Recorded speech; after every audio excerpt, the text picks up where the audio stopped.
Muy buenas tardes con cada uno de ustedes. Es realmente un gusto y un placer estar esta noche en este encuentro anual de investigación, innovación y creación de nuestra querida universidad, de la versión 2022, que ya se está haciendo una magnífica tradición.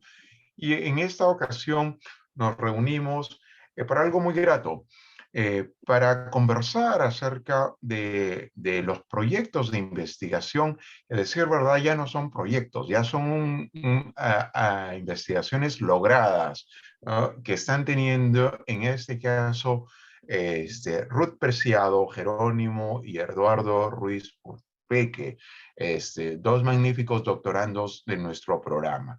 Lo que vamos a tener ahora es la conversación con ellos de las investigaciones en marcha que están culminando, ¿no?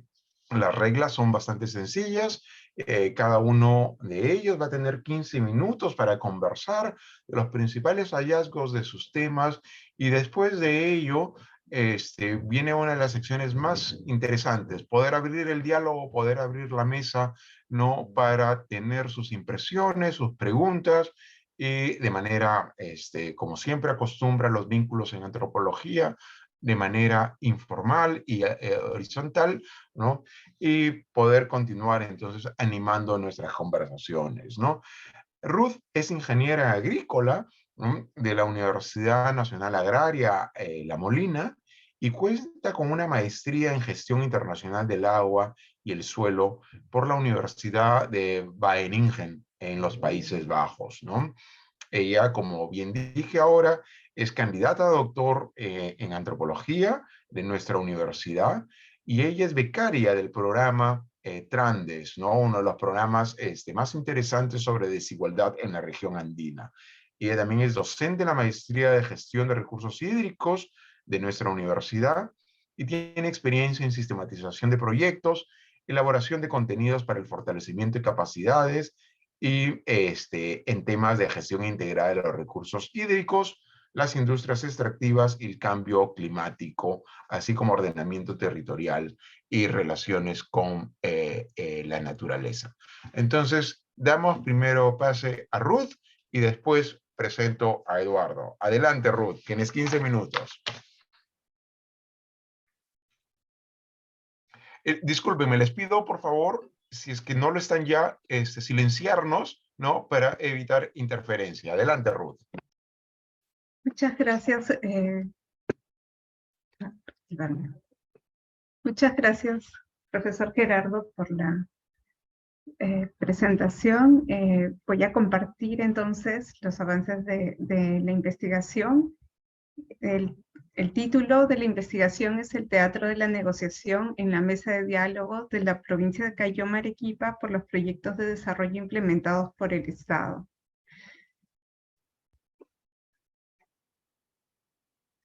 Bueno, voy a presentar estos 7 ítems del avance de la investigación: definición del problema, preguntas de investigación, marco conceptual, metodología, principales argumentos, tácticas y estrategias que se han desplegado en la mesa de diálogo y las principales conclusiones. Dentro de lo que es la definición del problema, tenemos que frente a un constante crecimiento económico que se ha evidenciado en el Perú por los proyectos extractivos desde la década de los 90, se incrementaron constantemente los conflictos en todo el territorio donde se tienen estas intervenciones. Y bueno, desde la política internacional se promovieron las mesas de diálogo como mecanismos para dar solución, buscar soluciones a estos conflictos en un contexto de escucha mutua y confianza con la población, entre el Estado, las empresas y la población local. Sin embargo, este objetivo no se cumple en la práctica. Entonces lo que tenemos como resultado es que la población local pierde la credibilidad y confianza en estos procesos de diálogo. Y esto además continúa a través, de manera cíclica, los conflictos que continúan en aumento y que afectan el derecho a la vida y la integridad de las personas. Las preguntas de investigación, la pregunta principal es cómo la mesa de diálogo escenifica la teatralización de la negociación. Y dentro de las preguntas secundarias es cómo se ha implementado el mandato internacional de la negociación en las mesas de diálogo de la provincia de Caylloma por la ejecución de los proyectos de desarrollo, en este caso por el proyecto Majes-Iguas en la segunda etapa y también por los proyectos de actividad minera que se dan en la cuenca del Siguas. La segunda pregunta es cómo a través de los diversos elementos del teatro se escenificó la mesa de diálogo de la provincia de Caylloma. La tercera es cómo se desarrolló la puesta en escena de la teatralización de la negociación de la mesa de diálogo y finalmente cuáles son los objetivos subyacentes y cómo se constituyen estos objetivos también en estrategias para teatralizar la negociación. Dentro del marco conceptual, tomo dos conceptos. El primero, que es la negociación, que es un estudio a través de lo que es a nivel de un espacio pequeño en interacción también con un espacio externo. Se entiende el Estado también como fragmentado y no puede imponer proyectos de desarrollo sobre las poblaciones locales de manera hegemónica. Y también dentro de la negociación, a diferencia del diálogo, la negociación es más bien una lucha de poder, ¿no? Y donde se despliegan estrategias y objetivos subyacentes. Entonces, en la negociación lo que prima es el análisis del poder, y este poder puede ser ejercido desde arriba, como por el Estado, o desde abajo por las poblaciones locales. Acá también hay todo un proceso de politización y despolitización. Y el otro concepto central de la tesis es el que he llamado el teatro de la negociación, que está dentro de los estudios de performance, que corresponde a estudia la mesa de diálogo como una puesta en escena de una negociación económica ficticia que se da entre el Estado y las poblaciones locales. También este concepto propone o permite visibilizar el poder de los actores mediante la escenificación, ¿no? Mediante la actuación. Este concepto también ha permitido analizar la dinámica temporal y el cambio, la interrelación, digamos, entre el escenario interno de la mesa de diálogo y el contexto externo, ¿no? Que están en constante relación. Y entonces ha permitido también analizar la dinámica temporal, analizar los cambios que se dan en esta interrelación a través del tiempo. Y finalmente también permite analizar esta coherencia entre los actores respecto a los objetivos que se declaran versus las prácticas que se dan en el terreno, ¿no?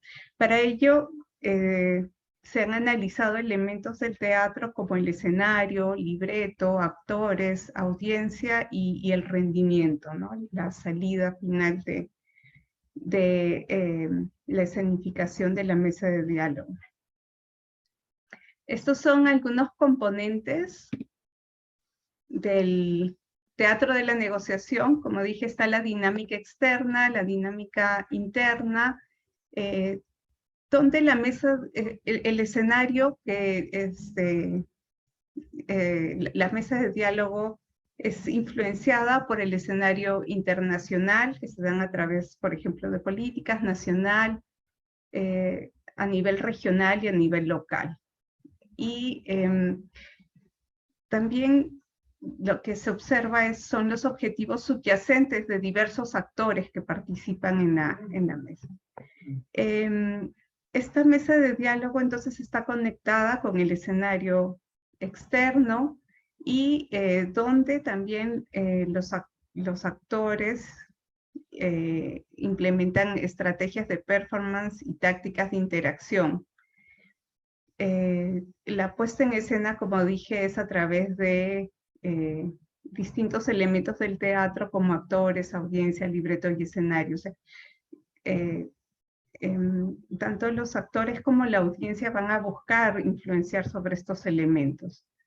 Sin embargo, también la mesa de diálogo tiene, lo voy a explicar más adelante, pero tiene distintos, se vuelve un dispositivo que cambia a través del tiempo, que además se puede articular con otros dispositivos en forma paralela, como son las protestas, procesos de judicialización, ferias, medios de comunicación, cabildeo, ¿no? Es un dispositivo que se va también adaptando con otros dispositivos. Bueno, como comenté, tanto los actores como la audiencia despliegan a través de todo el tiempo en la escenificación de la mesa de diálogo estrategias y tácticas, ¿no? Las tácticas son acciones que buscan implementar el objetivo y la estrategia se da a través de un tiempo. Entonces la estrategia está compuesta por distintas tácticas, ¿no? Que pueden ser de confusión, guión, representación, tácticas de dilación, desmovilización, catarsis. También se reduce en algunos temas a términos técnicos. Hay tácticas de manipulación, imposición de poder y tácticas de confrontación dentro de este espacio. Bueno, la metodología, la investigación se desarrolló a través de una etnografía que justo investiga la dinámica de los procesos políticos, y mi investigación estuvo enfocada entre los meses de septiembre a diciembre del 2018. Como pueden ver, la mesa ya había tenido varios ciclos de activación y desactivación. Entonces, este fue un momento que se describe como un momento electoral. Justo eran los momentos de las elecciones regionales y municipales. El momento de la campaña. El principal argumento de la tesis es que los actores escenifican disputas del poder en la mesa de diálogo, pero dentro de esta mesa coexisten reglas formales y prácticas performativas. Tenemos distintos actores, ¿no? Que implementan objetivos subyacentes que buscan politizar o despolitizar el espacio. Y también el gobierno central y regional buscan imponer los proyectos de desarrollo. Sin embargo, también desde el lado de los actores locales se busca imponer demandas las cuales no están unificadas, ¿no? No hay una sola posición desde los actores locales. Sin embargo, la mesa de diálogo parece que no funciona, ¿no? Se entiende como un mecanismo que nunca tiene solución, se firman acuerdos constantemente, se activan, resactivan, pero sin embargo esa dinámica de que no funciona en realidad cumple objetivos que son subyacentes, que son distintos a solucionar el conflicto. Entre los principales hallazgos, solamente voy a describirlo rápidamente, pero la mesa de diálogo tuvo varias fases. Por ejemplo, en la primera fase, que fueron los 2 primeros meses, la mesa de diálogo se convirtió en un mecanismo de propaganda electoral para posicionar un candidato. Esto no significa que ha sido un objetivo principal. También hay otros objetivos secundarios que se van cumpliendo también en forma paralela, ¿no? Por ejemplo, forjar liderazgos, los liderazgos, ¿no? Propios, o también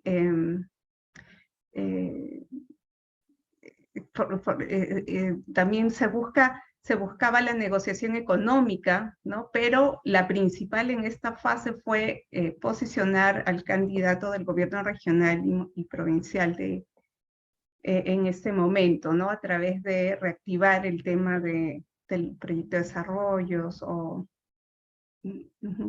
Entonces, en esta primera fase, la mesa cumple principalmente el objetivo de campaña electoral. Luego en la fase 2, cuando ya se tiene, digamos, ganada los candidatos, ¿no? Ya la mesa de diálogo cumple otro objetivo principal, que es más bien ahí sí negociar los proyectos, establecer negociaciones, cambia la dinámica también, cambian las estrategias y las tácticas. Y finalmente en la fase 3 ya es el momento donde se desactiva sin cumplirse ninguno de los acuerdos, ¿no? Entonces, tanto el Estado como la población local desactivan la mesa justo cuando hay cambio de gobierno, ¿no? Pero no se logran implementar ninguno de los acuerdos. Entonces, podemos ver también que se van cambiando el número de tácticas, ¿no? Bueno, esto no lo voy a profundizar, pero nos puede mostrar que la mesa de diálogo finalmente puede funcionar como propaganda electoral, como mecanismo de activación, de negociación, pero también se desactiva sin cumplir, ¿no? ningún contrato o acuerdo.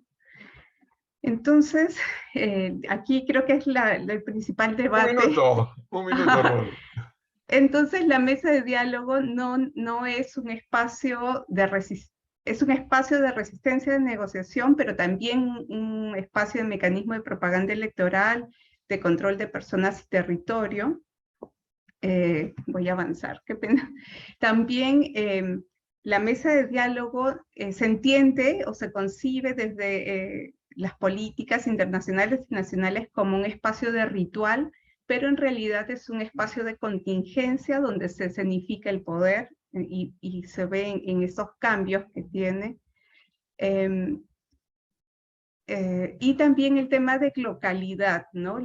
Si bien es se espera que sea un espacio de negociación económica, lo que tenemos es que también la población negocia, digamos, en términos políticos, de ganar mayor poder político a través de la participación de estos espacios. Y bueno, finalmente, la mesa de diálogo es un teatro de la negociación donde se pone una puesta en escena y donde el Estado tiene un objetivo subyacente distinto al de la población local. Ambos implementan sus propios objetivos, ¿no? Y digamos que es una negociación económica ficticia, pero el objetivo de fondo es un objetivo político en ambos casos. Ya, bueno, gracias por su atención. Muchísimas gracias, Ruth, no solo por la presentación, también por un tema tan fascinante y complejo, presentarlo en poco tiempo. Sé que el tiempo es medio tirano. Va a haber, espero, unos minutos para poder continuar conversando. Presento muy rápidamente a Eduardo para no quedarnos sin tiempo. Eduardo obtuvo su bachiller y licenciatura en la Universidad Nacional de San Marcos, ¿no? Y siguió una maestría en la misma universidad en estudios amazónicos. Actualmente es candidato a doctor de nuestra universidad. Eduardo tiene una larga experiencia en investigación en temas de educación rural e interculturalidad, así como de antropología social amazónica. Ha sido profesor en varias universidades del país, incluyendo nuestra casa de estudios, y cuenta con varias becas, premios y publicaciones académicas especializadas. Adelante, Eduardo, las mismas reglas, 15 minutos. Ok, muchas gracias. Entonces, eh, presento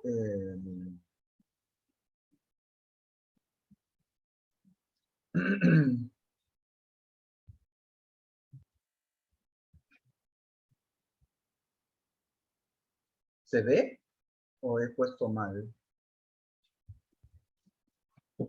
¿Sí? Tienes que expandirla. Ahora sí, muy Ahora bien. sí. Muy bien.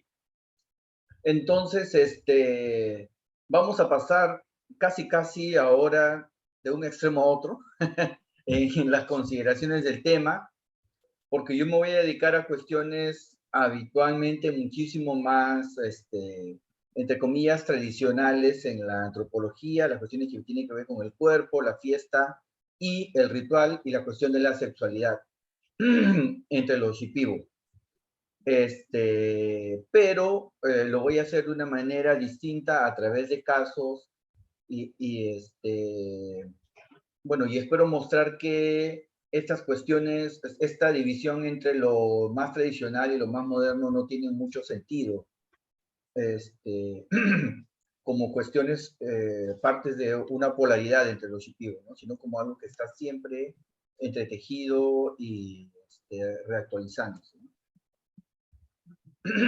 Bueno, voy a pasar esta y quiero, sí, para ir directo a, como propuso Gerardo, ir directo a los datos, considerar estas dos citas. La primera es una conversación con un abuelo, uno de sus nietos estudia bueno, varios de sus nietos estudian en Pucallpa, en la universidad, pero no es el caso de, no es el nieto que cuyo abuelo habla aquí, no es de los casos centrales de la tesis, ¿no? Sino de la red de casos que acompañan a los casos centrales.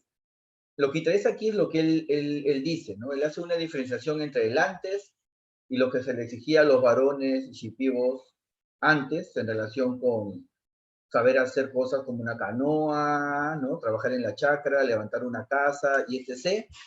Pero que ahora eso ha cambiado por la escuela, ¿no? Entonces lo que él dice es, ahora la escuela es el único camino.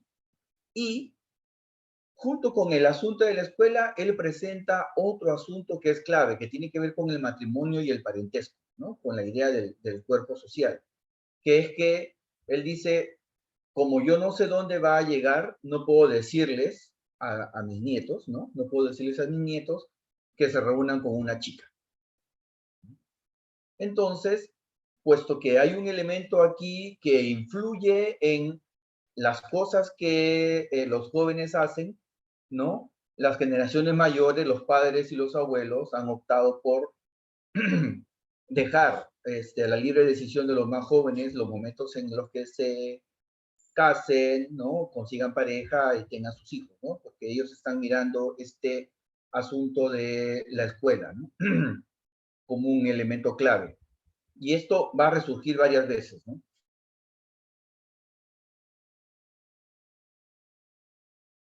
Entonces, ese es un asunto, está el asunto de la escuela.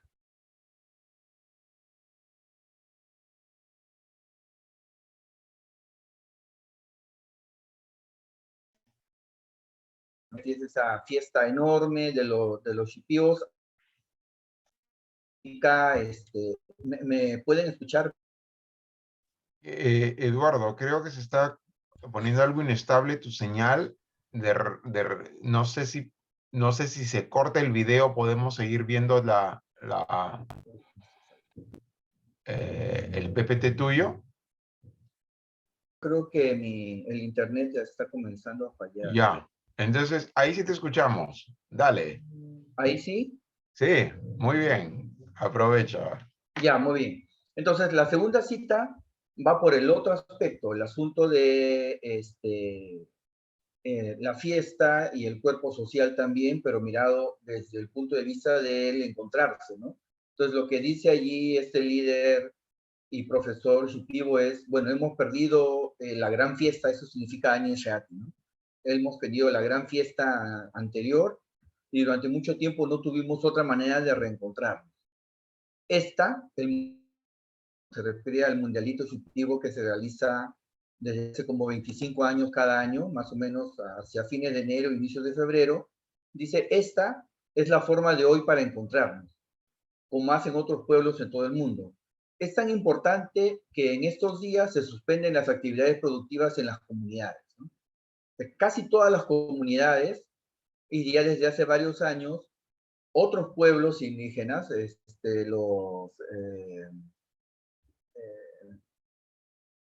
los Kashinawa, por ejemplo, los Ashánica, envían también delegaciones, ¿no? Y equipos de fútbol a este mundialito que se realiza en Yarinacocha, ¿no?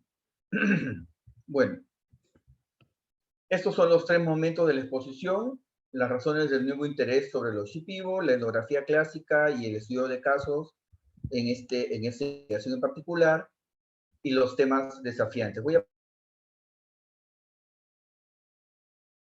pasar rápidamente por los 2 primeros y me voy a detener más en la tercera.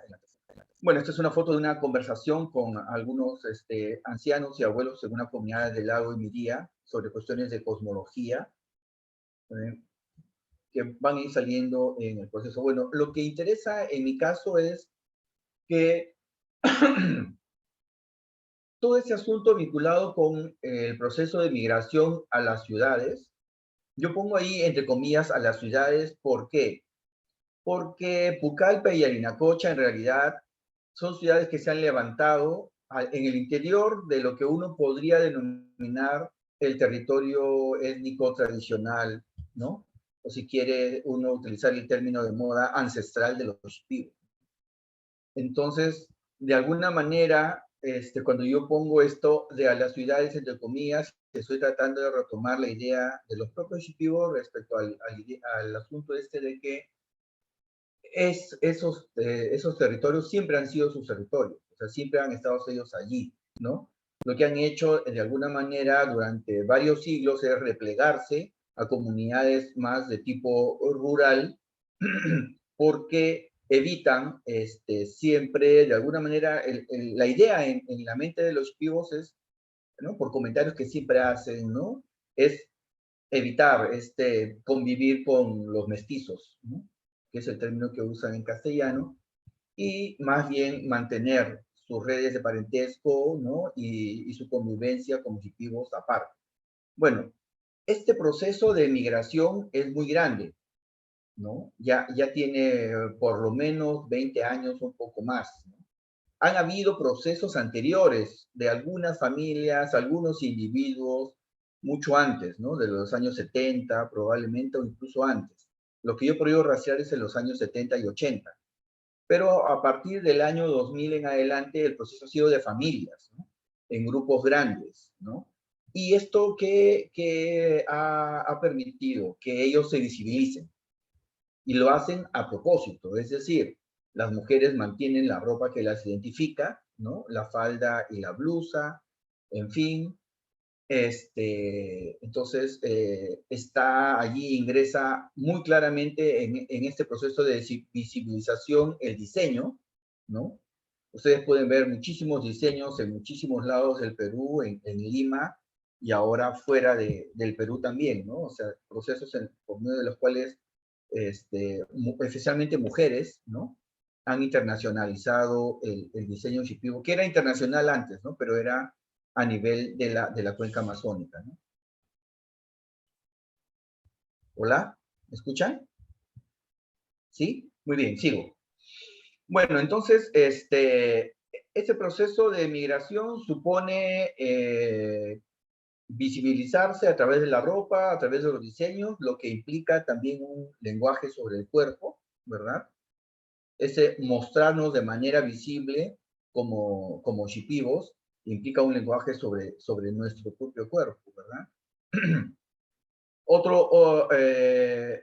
Y entonces, lo que yo quisiera dejar en claro es que en este proceso de migración, los jóvenes son un vector de este proceso de migración, porque los padres buscan migrar por lograr mejores ingresos, pero también porque están buscando que sus hijos jóvenes estudien en las universidades y se profesionalicen, ¿no? Entonces, este proceso de profesionalización hunde sus raíces más o menos en los años, fines de los años 50, inicio de los años 60, cuando los abuelos de los actuales jóvenes, me refiero a jóvenes entre 25 y 30 o 35 años, ¿verdad? Que son los con los que he trabajado. Bueno, esos abuelos decidieron impulsar en ellos mismos, porque ellos mismos, estos abuelos fueron, muchos de ellos fueron profesores, ¿no? Entonces decidieron impulsar el proceso de educación escolar a través, fundamentalmente, de la influencia del Instituto Lingüístico de Verano, ¿no? Bueno, entonces, el primer momento tiene que ver justamente con la presencia de estos docentes bilingües, ¿verdad? Y poco a poco, hacia finales de los 80 y la primera mitad de los 90, los intereses de los jóvenes han ido diversificándose, ¿no? Pasar de solo ser docentes a muchísimas otras áreas, ¿no? Bueno, entonces, este es el telón de fondo, ¿no? Sobre el que voy a trabajar. Ahora voy a pasar a Eduardo, este por si asunto. acaso tienes Sí. 3 minutos para que controles un poquito. Uy, perfecto. Bueno, entonces, lo que yo he hecho es trabajar casos y seguir el proceso de estudiantes jóvenes en Lima a través de Beca 18 y luego he ido acompañándolos a ellos, a sus comunidades, a sus trabajos en Pucallpa y Yarinacocha, ¿no? Y en algunos otros lados. Entonces, estos son los 7 casos que presento allí, son 3 mujeres y 4 varones. En estos casos se presentan muchísimos temas como los que tienen que ver con cuándo me caso, ¿verdad? De dónde soy, ¿no? Y cómo obtengo pareja y quiénes son mis parejas, ¿no? La decisión sobre si estudiar o ser madre. En realidad, las mujeres shipios han resuelto el asunto por el lado de, bueno, puedo estudiar y ser madre a la vez, ¿no? Es el caso en varias de las chicas. Y bueno, cuestiones que se presentaron vinculando el chamanismo, la ayahuasca, la madurez, la sexualidad y el homoerotismo, ¿no? La homosexualidad también. Esta es una manera de visibilizarse ahora utilizando lo que la sociedad nacional le otorga como medios a los shipibos, el fútbol y los reinados de belleza, ¿no? La fotografía de la chica con un traje de noche, de gala, con diseños shipibos, es del 2014 en Lima, en Cantagallo. La otra fotografía también en el 2014, pero del Mundialito Shipibo en Yarinacocha, ¿no? Entonces allí el equipo de fútbol se presenta con las reinas de belleza, ¿no? Perfectamente identificadas. Bueno, los temas desafiantes, para hacerlo rápido. El parentesco shipibo, el parentesco es un tema duro en antropología, ha variado en el uso de la terminología, de tal manera que no hay una diferenciación en la generación cero, ¿verdad? Entre parientes paralelos y parientes cruzados, de tal manera que la pareja tiene que elegirse muy fuera, muy lejos, ¿no? De personas no emparentadas, pero fundamentalmente esas personas todas siguen siendo también shipibos, ¿no? O sea, los shipibos han mantenido esa vieja norma de casarse entre ellos. O sea, no, eso no significa que no haya disidencia respecto a esa norma, la hay, ¿no? Y hay matrimonios incluso con varones y mujeres extranjeros en los shipibos, ¿no? Muy claramente expuestos, ¿no? Pero la norma sigue siendo la misma, aunque la terminología ha variado, ¿no? Un asunto clave en esto es... 1 minuto, así ya, que vamos es cerrando. cómo es que los shipibos siguen manteniendo esto de otorgar los nombres propios que habitualmente vienen de parientes de la segunda generación ascendente, los abuelos, a los nietos, ¿no? El asunto de la sexualidad y la afectividad, bueno, hay tensiones que no son tensiones de ahora, sino son tensiones propias del sistema de parentesco en toda sociedad, ¿verdad? Y entre los shipibos la afectividad y la sexualidad están vinculadas no tanto con el corazón, sino más bien con el hígado. El órgano vinculado con los sentimientos, los afectos, el rencor, es el hígado, ¿no? Finalmente, el asunto de la fiesta, ¿no? El cuerpo social. El asunto del cuerpo social se ha retomado a partir de la introducción de algo externo, ¿no? Que es el fútbol, y también de los concursos de belleza, ¿no? Que se han hecho propios y que manifiestan una manera distinta a la anterior de intervenir el cuerpo, ¿no? Ahora no se interviene el cuerpo con cortes, ¿no? Y con operaciones, sangrando, sino a través de un moldeado distinto, a través de el ejercicio físico o la cosmética, ¿no? El tipo de vestido, el otro tipo de movimientos, etc. Eso es. Muchísimas gracias, Eduardo.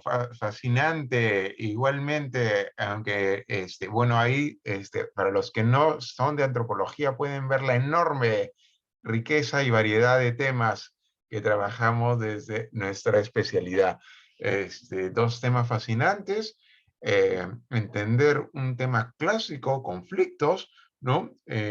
A través de los lentes de la teoría del teatro. Y no solo ello, ¿no? Y lo otro es comprender la emergencia, nuevas maneras de expresar la sexualidad en contextos cambiantes de la comunidad Shipibo.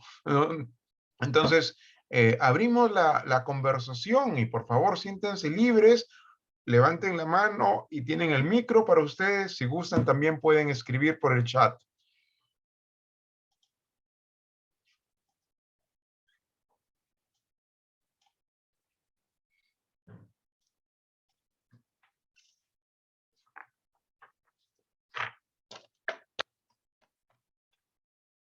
Daniel, por favor, adelante. Hola, buenas noches. Daniel, Pilar, después. Adelante. Un gusto escucharte, Eduardo, y a señora Hutz.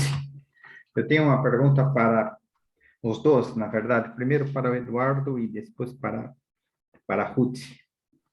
Eduardo, bastante interessante seu trabalho. Sempre estamos acompanhando e trabalhando e debatendo. Me chamou bastante a atenção quando você habla dessa parte do processo de construção da persona em la ciudad.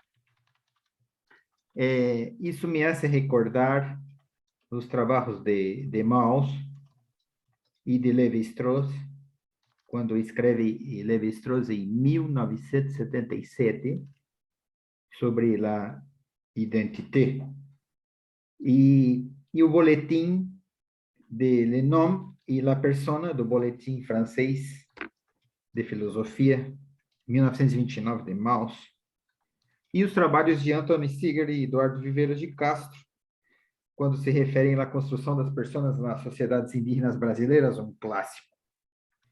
Pero, Eduardo, eu gostaria de saber solamente, na verdade, é mais uma curiosidade, como sabemos que o parentesco, a partir dessas publicações, vai mais allá da parte consanguínea, não? Como você mesmo colocou, o órgão não é somente o coração, é o hígado, a parte do anichat.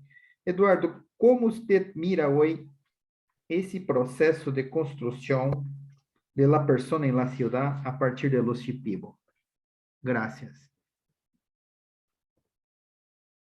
Daniel, ¿me equivoco? ¿Ibas también a hacerle una pregunta a Ruth?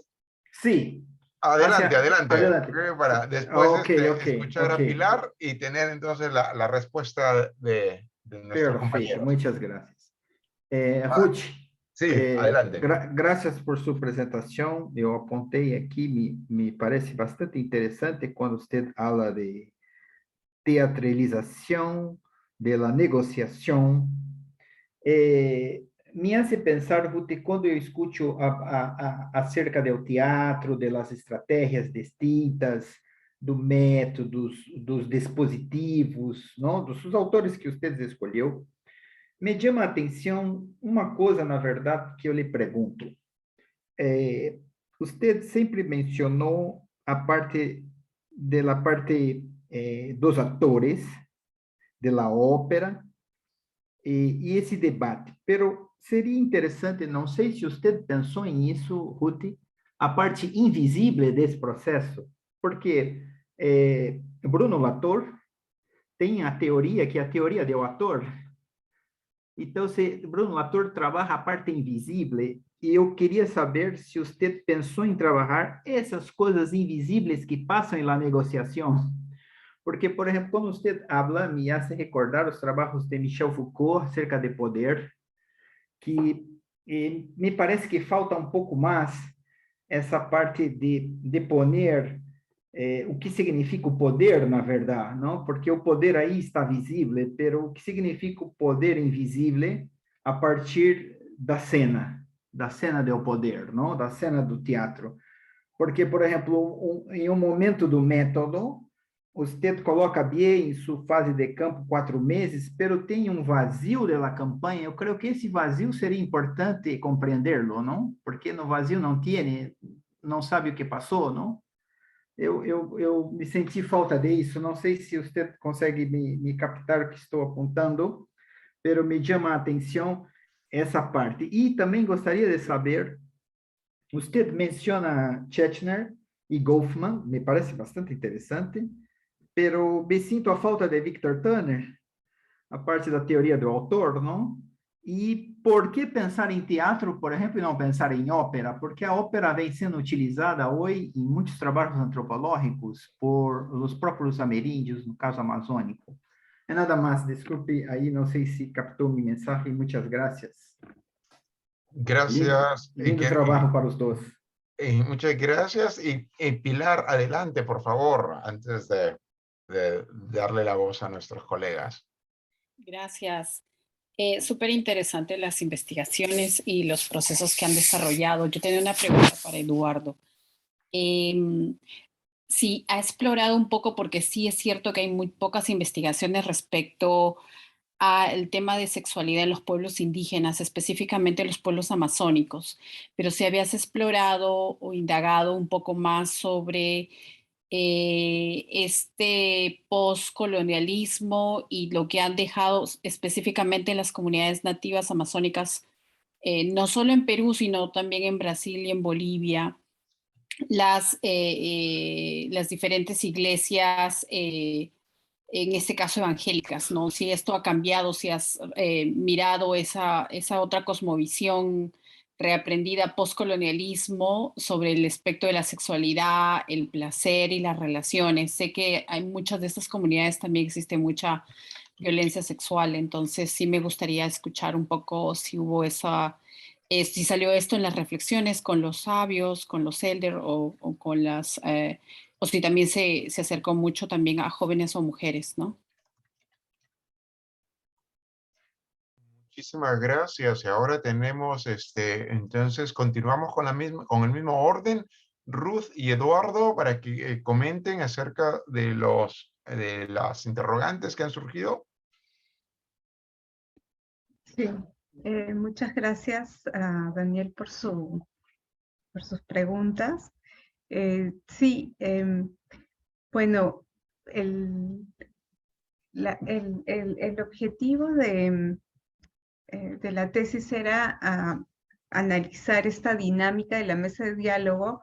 Lo que sucede con esta mesa de diálogo es que, como dije, tiene espacios, tiene ciclos, ¿no? Espacios de activación y espacios de desactivación. Y precisamente el espacio de esos 4 meses que se activó, que fue entre septiembre y diciembre de 2018, fue los meses de campaña electoral. Era la única mesa de diálogo que estaba activada a nivel nacional y respondía a un contexto de campaña electoral. Entonces esa es una de las principales características específicas de esta mesa a las cuales responde. Eso quiere decir que, lo que quiere decir que no todas las mesas cumplen esta dinámica, ¿no?, que yo he presentado, sino que este es un tipo de mesa de diálogo que responde a una dinámica electoral Y lo que hice fue analizar desde que se activó hasta el último día de diciembre, donde ya en el mes de diciembre se desactivó por el cambio ya del nuevo gobierno regional, el nuevo alcalde que ingresaban. Ese fue el periodo de análisis de la fase de campo. Por eso es que estoy en esa. Luego vino con el siguiente nuevo gobernador regional y alcalde ya no continuaron con la mesa de diálogo durante todo el 2019 y el 2020 por la pandemia hasta el día de hoy no se ha reactivado esta mesa de diálogo. Esa es un poco la dinámica que tiene esta mesa, que tiene una característica específica con la campaña electoral. En la segunda pregunta, la parte invisible del poder, más que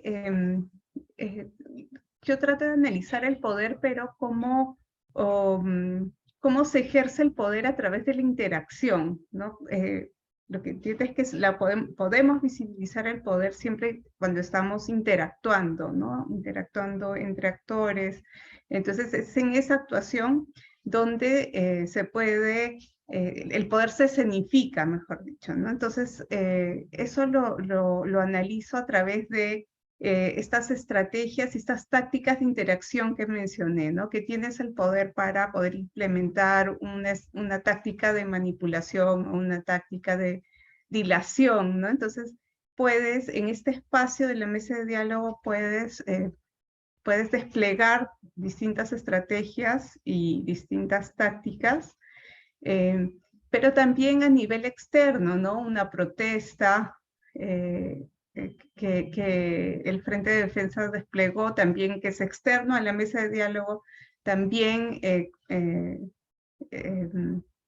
evidencia este poder de los actores, ¿no? Entonces, en esa escenificación, en este análisis entre el contexto interno propio de la mesa y el externo, también es cómo se va reconfigurando el poder de los actores en el tiempo, ¿no? No es un análisis estático, sino que hay muchas variables. Primero la campaña electoral, luego que ya se supo quién ganó, cambia la dinámica, cambian las tácticas, cambian las estrategias y cambian los objetivos, ¿no? En 2 meses, ¿no?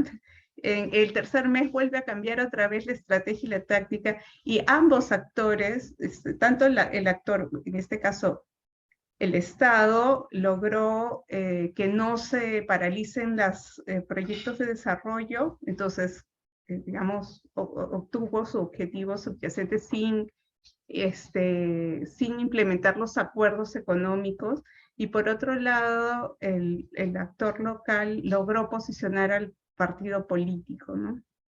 No se logró mucho en la parte económica, y el principal ausente en esta mesa de diálogo, hablando también, es que precisamente los actores ausentes fueron las empresas, ¿no? El consorcio de Majesiguas y también las empresas mineras no estuvieron presentes en la mesa de diálogo. Entonces, no utilizo el concepto de Foucault porque precisamente la propuesta de la tesis es que es la negociación, ¿no? La propuesta de Foucault es que, claro, el poder es invisible, se ejerce, pero no, más bien aquí la propuesta es que el poder es en interacción, que no solamente se impone el Estado no impone un proyecto hegemónico, no tiene la capacidad, y por eso necesita estos espacios para poder negociar. Entonces, por eso es que no utilicé este concepto del poder invisible, sino más bien el poder que se escenifica. Luego, ¿por qué no utilizo Victor Turner? Victor Turner es interesante porque es parte, ¿no? Uno de los primeros autores. Sin embargo, acá hay como 2 etapas de Victor Turner, ¿no? Una primera que dice, dan los 5 pasos para solucionar el conflicto, ¿no? y es como una especie de receta, ¿no? Cómo se soluciona el conflicto a través del ritual. Pero después, en una segunda fase ya última que Chesner rescata, dice, bueno, el conflicto también se puede solucionar por vía política, parte judicial, ¿no? Hay otra, no solamente a través de un ritual. Entonces, pero sin embargo, bueno, lo menciono en la revisión bibliográfica, pero no lo utilizo dentro de mi marco conceptual porque precisamente la mesa de diálogo no es un ritual, ¿no? Es lo que quiero demostrar es que es un espacio contingente, ¿no? Que está cambiando en el tiempo constantemente y solamente si se logra una solución, es una solución estática, ¿no? Es momentánea, es provisional, es porque a los dos actores les convino por ese momento, pero nada dice que ya se solucionó el problema y por eso es que estas mesas tienen forma cíclica, ¿no? Entonces, son procesos que logran una estabilidad temporal, ¿no? Por ahí. Entonces, bueno, espero haber resuelto las preguntas. Muchísimas gracias. No sé si eficacia ritual tiene, ¿ah? Eso sí, pero vean la Sí. importancia enorme de los marcos teóricos, ¿no? Entonces ellos van a informar las maneras que vemos, ¿no? Muchísimas gracias, Ruth, por ese interesantísimo diálogo. Y Eduardo, adelante con tus reacciones a estos tan interesantes comentarios que hemos tenido. A ver, ya, en algún momento no escuché bien lo que dijo Daniel, pero la última parte sí. A lo que yo voy es a lo siguiente, lo decía al inicio, la terminología de parentesco entre los shipios ha variado, ¿verdad?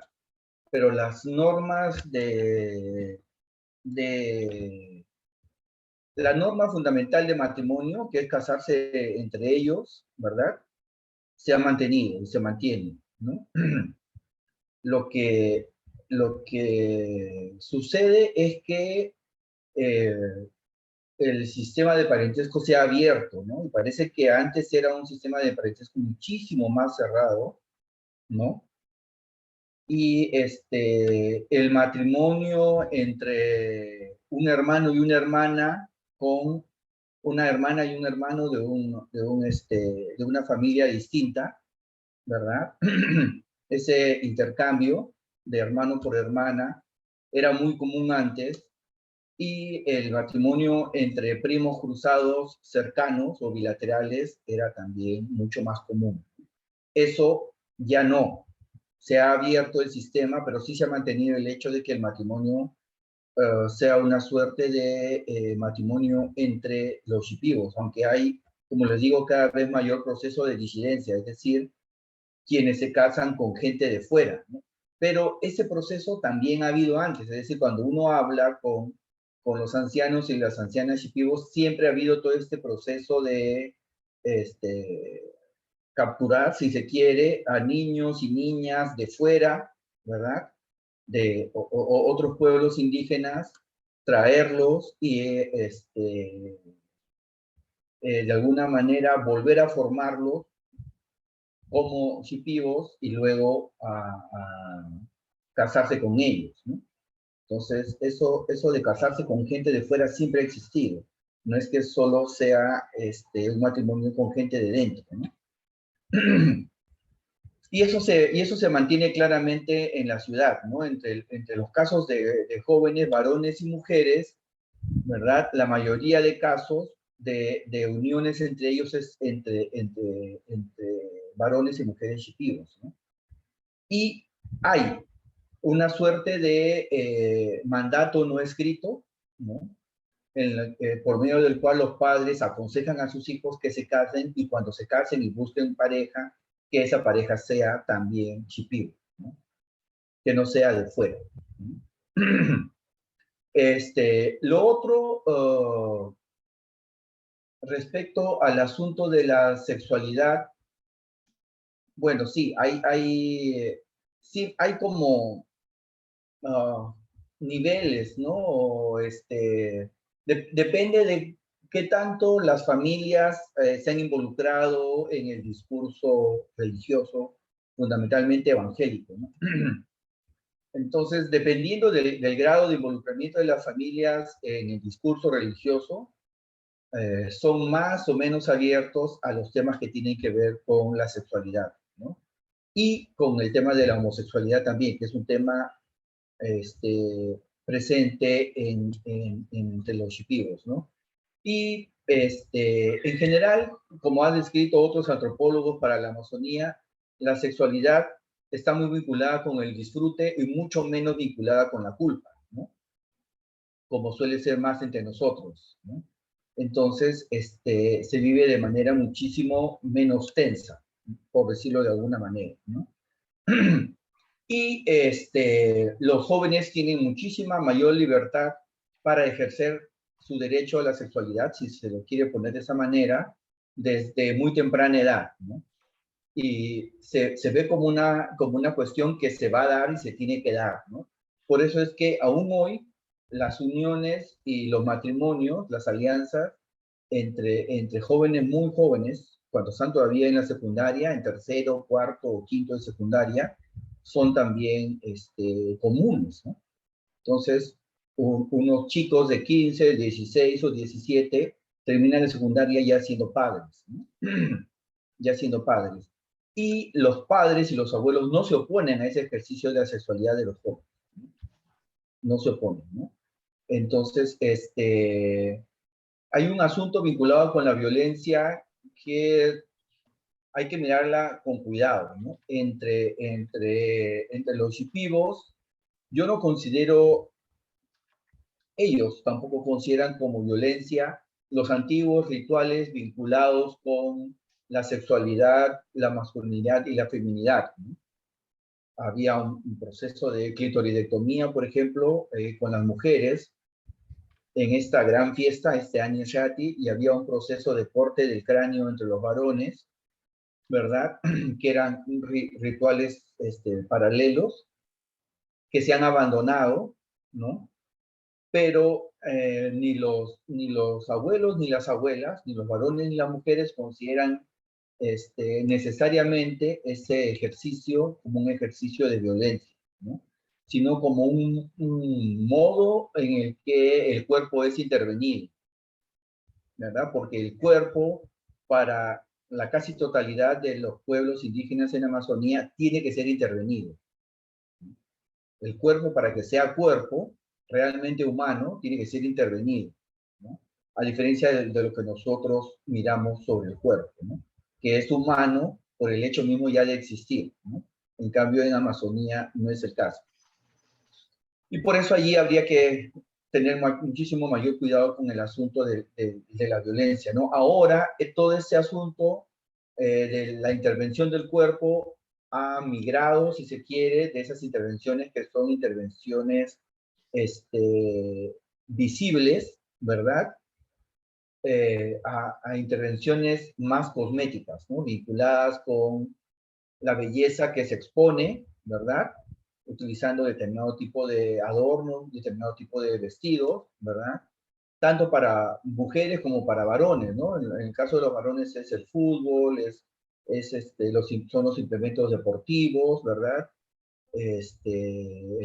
Lograr puntos, ejercer la fuerza dentro del campo de fútbol. Eso es. Pero quiero terminar con una cosita bien chiquita. En el caso, por ejemplo, del fútbol, eso yo creo ya hace por lo menos una década o un poco menos, era un deporte entre los pueblos indígenas, también era un deporte fundamentalmente masculino.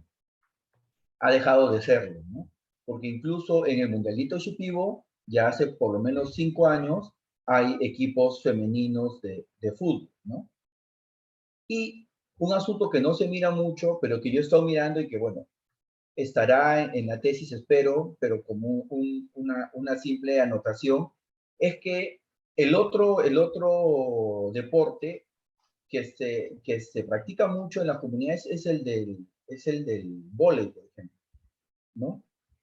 que no tiene el espacio enorme a disposición del fútbol, ¿no? Ni espacios centrales en las comunidades, sino más bien espacios aparte en las casas o en otros espacios más pequeños, pero que se practica mucho también, ¿no? Entonces, y allí intervienen tanto varones como mujeres, es decir, entre los objetivos, la dinámica de la relación entre los géneros no parece ser, en todo caso, de dominación de un género, el masculino frente al otro, el femenino, ¿no? Ni ahora, ni probablemente antes, ¿no? Pero es un asunto que habría que discutir con mayor calma.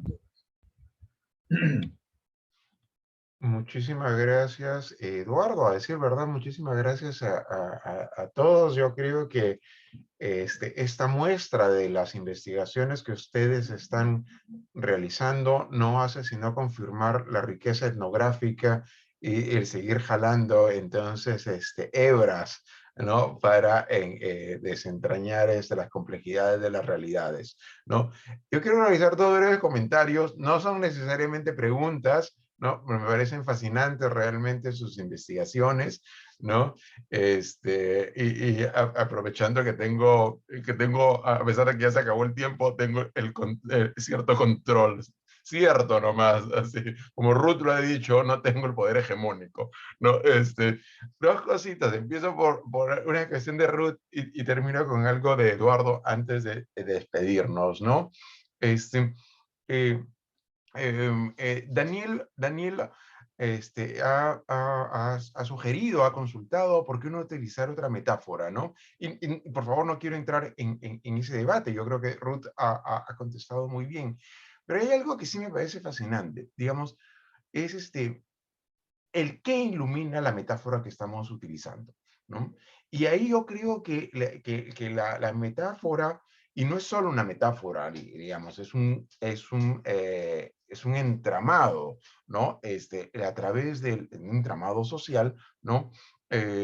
Un artefacto, ¿no? En el sentido laturiano, ¿no? Del teatro, ¿no? Entonces, nos permite unas posibilidades, obviamente también va a ocultar otras cosas, ¿no? Evidentemente, ¿no? No todo se puede iluminar, pero lo que ilumina es sumamente rico, ¿no? Y hay algo que me dejó pensando, ¿no? Porque cuando uno piensa en el teatro, además el teatro que describe Ruth da la impresión de que es un teatro más callejero, en el sentido, por favor, de que es muy se adapta mucho a la realidad.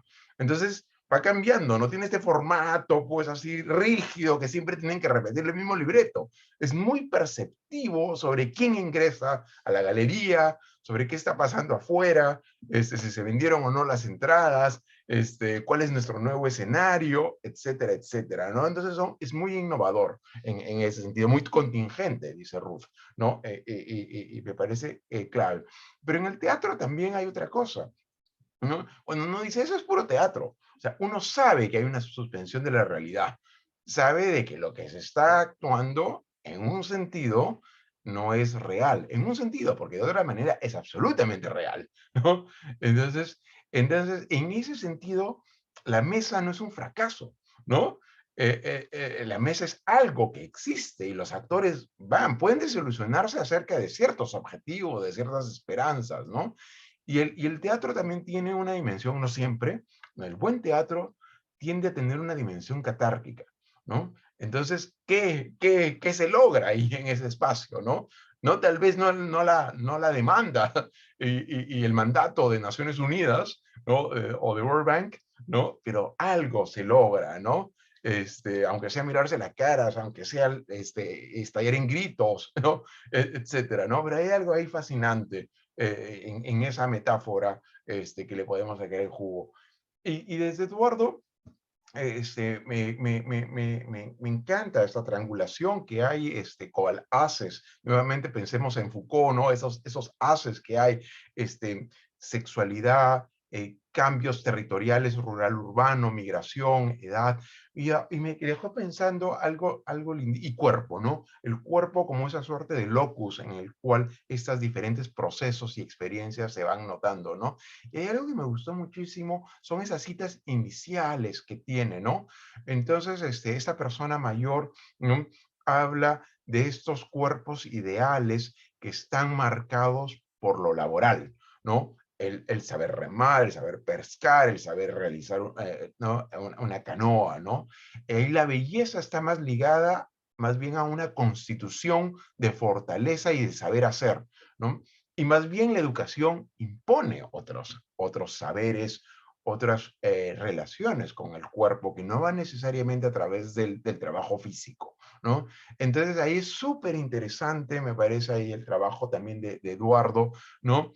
Examinar cómo ante procesos nacionales y cambios en los mandatos, incluyendo los mandatos productivos, ¿no?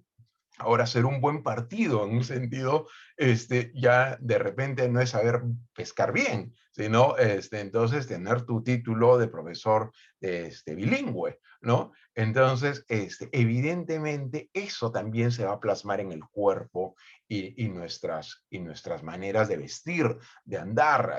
Daniel estaba hablando de Moss, ¿no? O sea, nuestras posiciones cambian, ¿no? Etcétera, ¿no? Entonces, yo creo que esa entrada que tiene Eduardo permite, cual un as, ¿no? Examinar diferentes dimensiones, ¿no?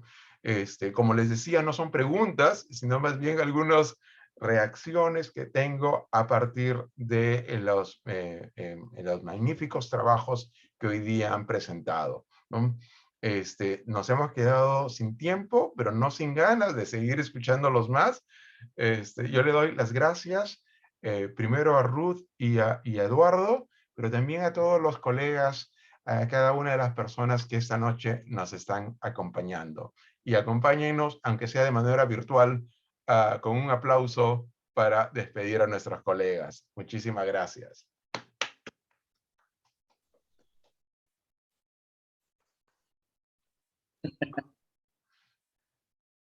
Creo que vamos a tener acceso al enlace y lo vamos a poder difundir entonces entre nuestras redes, ¿no? Déjenme. Adiós, ha sido un gusto. Muchas Luego, gracias. buenas noches, muchas gracias. Buenas noches también.